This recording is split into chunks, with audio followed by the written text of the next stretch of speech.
scaling globally. Everything was going crazy. There was no Amazon Web Services. Nobody knew how to do web scale at the time. So I learned a lot there. I moved to PayPal, where I became the chief technology officer, leading really large teams, lots of engineers, and I just lost my mic. Let me fix this. All right. And then I stopped for a bit and started my own consulting company. I was an advisor. I actually wanted some flexibility. My girls were in high school at the time. So I was able to spend some more time at home and still do what I loved. And most recently, I joined Chime. So I'm full-time as the Chief Technology Officer at Chime. And so what I want to share here is I'll give a quick overview for those who don't know what Chime is. So first of all, a lot of people are locked out of the financial industry. In the United States, they're very high fees. If you're lower income or you live paycheck to paycheck, a lot of banks don't want to serve you. And they charge you a lot, and you need to maintain a minimum balance. And so that actually keeps a lot of people out from having regular checking accounts. They end up going to payday lenders, or they have to go to check cashing services, and it's a total scam. And so what Chime does is we have an all digital offering. We provide free banking services, and for people a lot of people who live paycheck to paycheck, but for everybody basically. And we believe that financial services should be free and easy. And so we don't have a single branch. It's all through the phone. And our customers love us. We're in what's called the challenger banking industry. So we are competing against Bank of America, Wells Fargo's, others, and we have millions of customers. We have a really high customer satisfaction rating, and it's a pleasure for me to work there, leading what I do. So what I want to come back to is, for all of us, we're in the middle of a financial revolution that's going on. Digital money, you hear about Bitcoins and digital currencies, and I think somebody else later this week or today is going to talk about what's going on with crypto.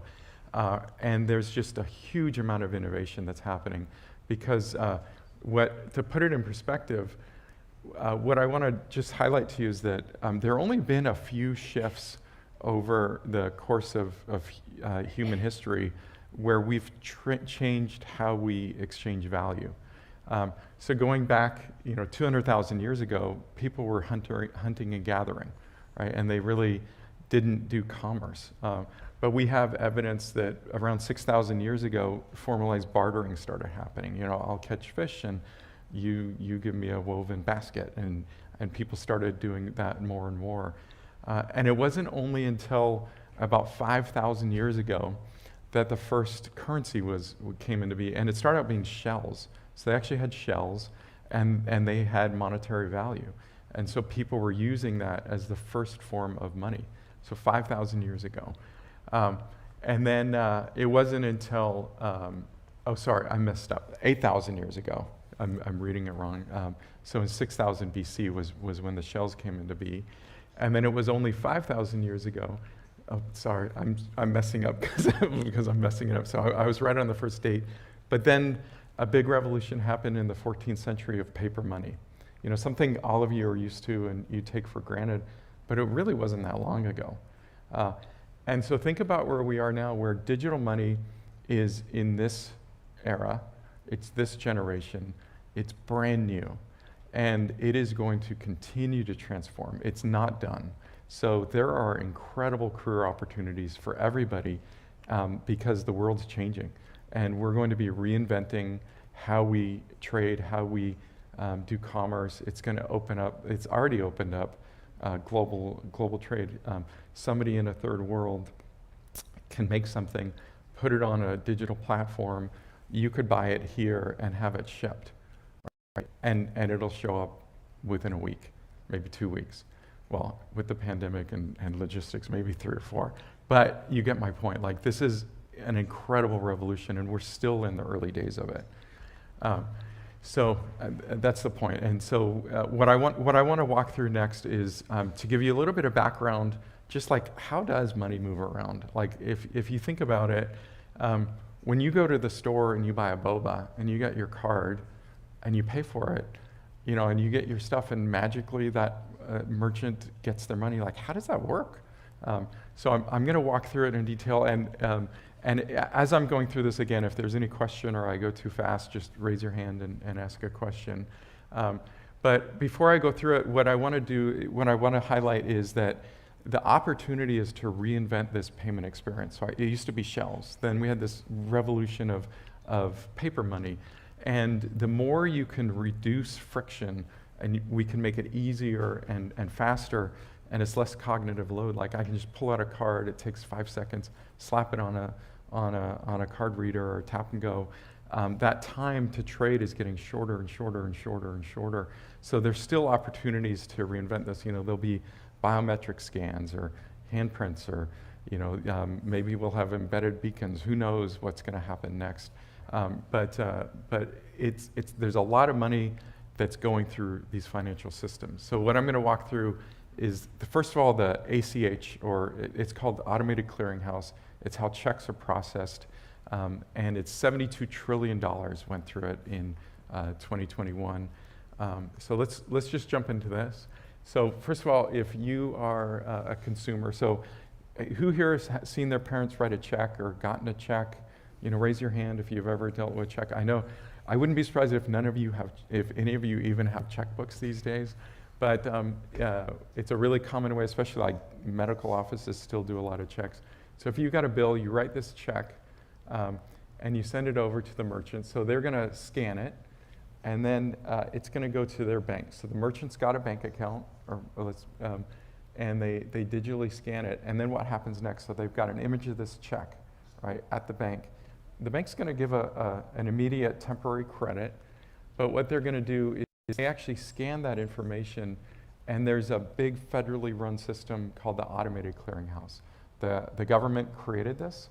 It's backed by the Federal Reserve, and the Federal Reserve, there are a bunch of rules around how it works, and the banks are all part of it. Let me get this back on. And it's just, anyone who knows, so I'll actually use this fancy laser pointer here. So you see, if you ever look at a check, when you have the next time you have an opportunity to look at a check, look at these numbers. This is actually how the transaction works. So there's a routing number here. That routing number is owned by a particular bank. The federal system knows a bunch of different banks, and then they know, okay, this 1, 2, 3, 4, 5, 6, oh, that's Bank America down here. So they route it, and all they do is they send the account number, the check number, and the amount, and they actually send a copy of the image. So then they know how to route it, just like the internet can route, just like different phone systems can route phone number to phone number. The banks know how to talk to each other. And so they send this file over. It goes through pretty frequently. It used to be nightly. And then the bank gets it and goes, oh, that's Mary Sue's account, and they grab the money. And then they confirm it, and they send the settlement. The money gets taken out of that bank, gets taken out of the account, goes through the federal processing system. There are a bunch of other, I'm simplifying it, there are a bunch of third parties in the middle here, but essentially the money's picked up by the Fed, aggregated, and then routed over with some data files to the originating bank, and the money's dropped in the account. So that's how it works. It's actually pretty simple. It's a bunch of flat files, just batch text files. They get sent around, but it's all through secure systems, and the money flows. So let me pause for a second and just see, can anyone highlight what might some problems be with this system? Like, do you see any issues with where this could go wrong, or any problems with it?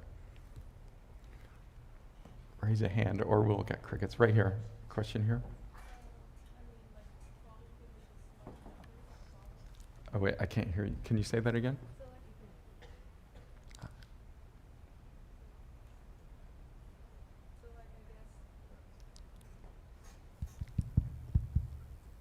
Okay, try it again. So I guess maybe if the numbers on the bottom where they used to route things are smudged or unclear in the photo. That's right. Yeah. So that could be smudged, or what if somebody else had that number too? And just printed a check, and it has your account number on it. There's no real security around that. Any other points or thoughts on what's wrong with this system, or what's not great with this system? It's a question way in the back.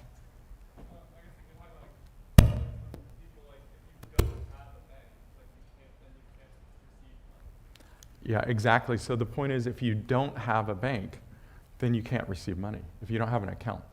Right? So you have to be in this system, and you have to actually have checks on both sides. Both people have to have bank accounts. That's a great one. All right, so in the interest of time, I'll just highlight a couple of things. The other thing is, for the merchant, how do you know the money's in that account? What if the person who wrote you the check doesn't have enough? And then that's what's called a bounce check. That consumer bank is going to be like, sorry, denied, and the check's going to bounce. And that's why there's a lot of fees, and actually for people who don't have a lot of money, maybe they made a mistake, they're not good at money, they thought they had enough, or they wrote the check last month and they forgot about it. When they bounce a check, they get hit by a lot of fees. And then those fees lower their account even further. And so if you're barely scraping by, this system can actually get you in a bad place, just because you're making mistakes. But there's fraud. The other thing is it takes a while. So like this stuff, it's getting faster and faster, but like it is an instant. It's gonna take a few days for that merchant. So you can imagine, let's say that merchant has their own bills to pay and they're waiting for their checks to clear, their holds. It takes a long time. So what happened then I'm gonna walk through debit cards next. And so the banks got together and they're like, hey, could we reinvent this experience? And so they actually created credit cards and debit cards. They both essentially go through the same rails. There are a lot of technical rules and they're different things, but I'm gonna walk through a debit card transaction because about 50% of the people 18 to 25 do most of their financial transactions through debit cards. So a bunch of people got together, and let me walk through what happens there. So in this case, you're a consumer, you walk into a boba shop, and all you've got is your debit card, and the merchant's got this little payment terminal, and so you give them the card, and what happens is a real-time auth. So you see this, the card gets processed, and it's called a merchant's acquiring bank, because they're acquiring that strip. They're peeling off the account number and the security code, and now that's a chip, which is even more secure. And they get that information. There's a network connection. It's all in real time, and it connects to one of the major networks. So there's Visa, MasterCard, American Express, Discover. There are a couple others out there. So it does a real-time connection. The network actually knows everything and knows that card number and what bank, kind of like the check had an account routing number. They know it's the personal account number. Then they route in real time to the consumer's account, and they're like, does Mary Jane have this money in that account? And they're like, yes. And it's called an auth, an authorization. And then in real time, comes back to the terminal and goes, yep, authorized. And this account, they put a little note in their file and they're like, hey, they just did a transaction, we authorized it, hold those funds. They haven't actually moved out yet. And this terminal, the merchant goes, yep, this is gonna go through, you're gonna get your money. And then so the merchant's happy and gives you your boba and your card back. And then what happens after the fact, and this is where now days can go by again, is they're using that old ACH network to then send files off, and the money gets pulled from the consumer's account, and it comes through the network, and it lands in the merchant's account, and it hits. But what also happens is not all of the money hits the account. So one of the other benefits of the ACH system that I talked through is it's super low cost. It's like massive scale, trillions of dollars, really, really inexpensive. But this one, the merchant might just get, if it was, let's say, $100, they might get 99, maybe 98. The smaller the merchant, the higher the fees. And then all of these players take a little piece of it. And that's how the system pays for itself with that. And the settlement of funds goes through. But there's still a lot, anyway, so that's a really quick walkthrough of how it's actually working. So it's built on top of both the network, the Visa networks, and then they do all the settlement.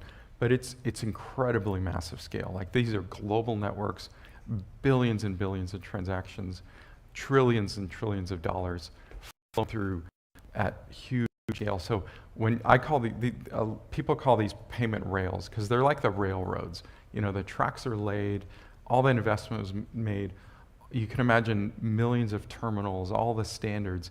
It's hard to change this, right? If you wanted to change a new payment terminal or a new card type, think about you're dealing with a system that's doing billions of transactions, trillions of dollars, and then you're going to reinvent it.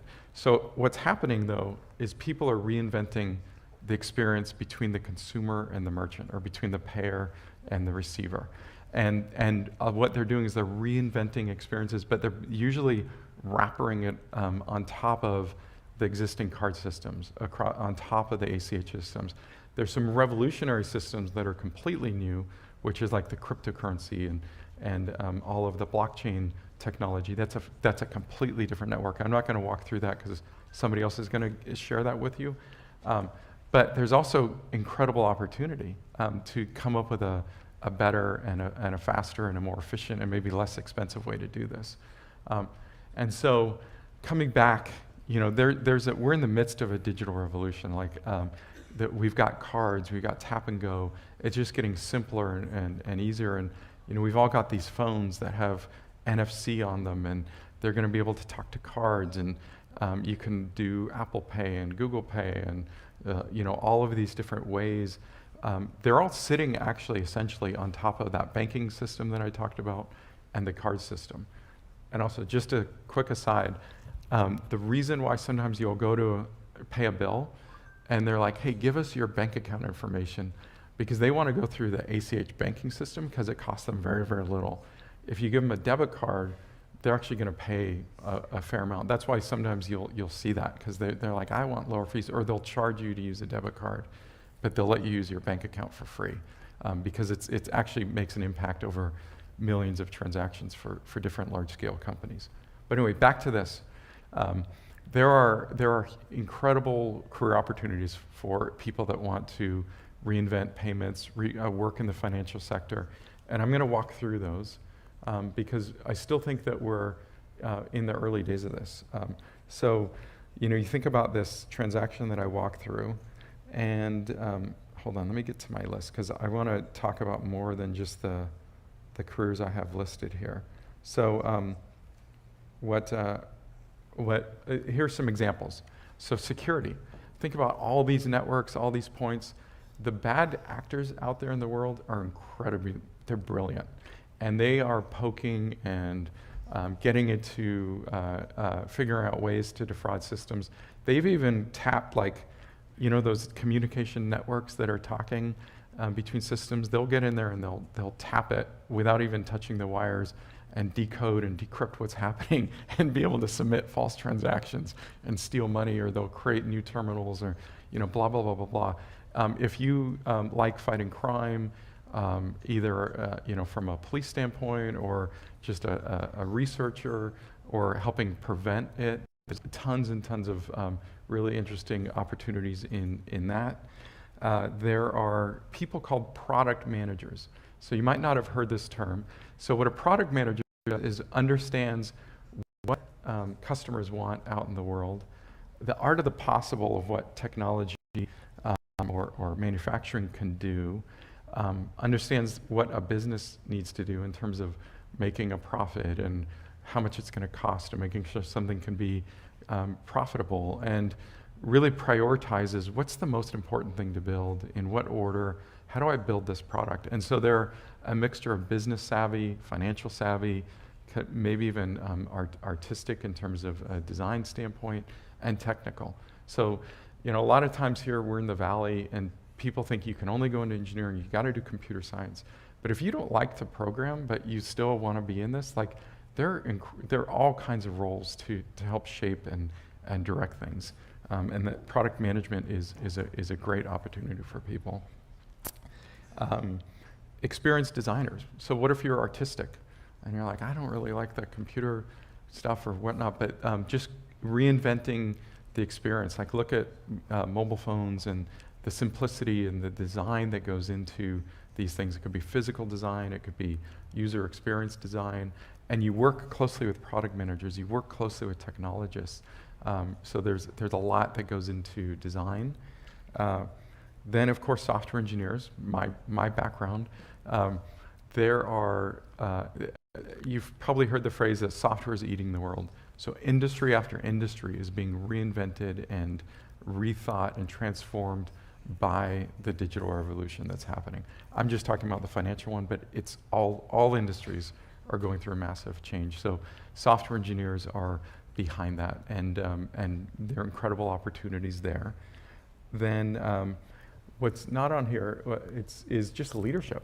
So project management, right? It's hard to organize all of this stuff that's going on. So maybe you like to organize and plan, and you're really good at structure and dates. There are lots and lots of needs just to help people organize this massive army of work that's happening. That a lot of people don't think about that as well. People who are good at financials and business and how does a business run? Like too many companies go out of business because somebody's not sitting there thinking about, hey, I need to make sure enough money's coming in. We have to pay all our bills and pay our wages, and just managing that and hiring and orchestrating how a company operates. That's a skill in itself. There's actually a Master's of Business Administration. It's a whole career field of management and leadership and running business. Sales is another great one. So these products are being built, but who's selling them? So maybe you really like people, you like to interact, you're good at deal making, you like to hustle. Tons and tons of needs for those skills. Then just account relationships. So maybe you're a really good people person and you care about people and you want to see them happy, and you could represent a product and manage a relationship, and when the customer's having problems, you know how to work it on the back end and solve problems and just maintain things. All these companies and all these systems, they all have account managers. Like the merchant's got a bank, and the bank's got people from the Visa network that are managing the relationships. It goes through the whole chain. When you have huge networks and huge industries, there's a lot of human connection that needs to happen. Then support, technical support, customer support. Things go wrong all the time. You need somebody that knows how to debug. It could be a technical support, or could be other forms of it. Manufacturing, so actually physically making things, hardware design, hardware manufacturing. We're seeing now in the US a lot more manufacturing is coming back into the United States. So either being part of manufacturing or setting up a manufacturing operation.